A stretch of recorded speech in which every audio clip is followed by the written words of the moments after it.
1960 में एक quick journey करते हैं जब दो राइवल इंडिया और पाकिस्तान ने दुनिया की सबसे इंपॉर्टेंट वाटर ट्रीटीज में से एक पर साइन करने का फैसला किया, इंडस वाटर्स ट्रीटी।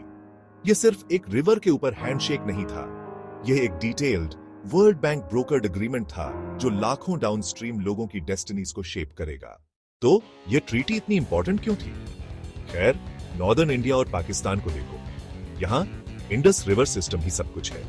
6 पावरफुल नदियां इंडस, झेलुम, चेनाब रावी, बीस और सतलेज पहाड़ों और प्लेन्स से होकर ट्विस्ट और टर्न करती हैं, बॉर्डर्स पार करती हैं और फार्म्स, सिटीज और पूरे इकोनॉमीज को फ्यूल करती हैं।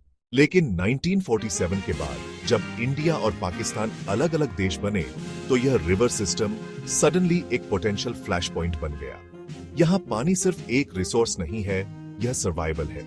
दोनों देशों को एक क्लियर डील की जरूरत थी। यहीं से इंडस वाटर्स ट्रीटी आई। यह है कि ट्रीटी ने चीजों को कैसे बांटा। 3 ईस्टर्न रिवर्स रावी, बीस और सतलेज पूरी तरह से इंडिया को दे दी गई। इसका मतलब है कि इंडिया अपने पानी को किसी भी तरह से इस्तेमाल कर सकता था।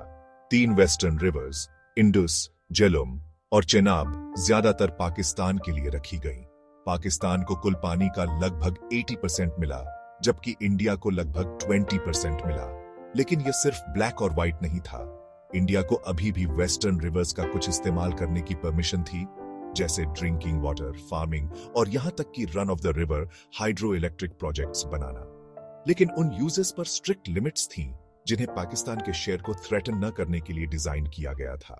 चीजों को स्मूथली चलाने के लिए और किसी भी डिसएग्रीमेंट्स को मैनेज करने के लिए एक परमानेंट इंडस कमीशन बनाई गई। यह बेसिकली दोनों देशों के रिवर फ्लोज को मॉनिटर करने और कम्युनिकेशन लाइंस को ओपन रखने के लिए रेगुलरली मिलती है। जो चीज इन सब को ट्रूली रिमार्केबल बनाती है वह कॉन्टेक्स्ट है। इंडिया और पाकिस्तान के बीच कॉन्फ्लिक्ट्स की भरमार रही है, full blown Wars, border skirmishes और बहुत सारा पॉलिटिकल टेंशन। लेकिन 60 से ज्यादा सालों से इंडस वाटर्स ट्रीटी फर्म रही है।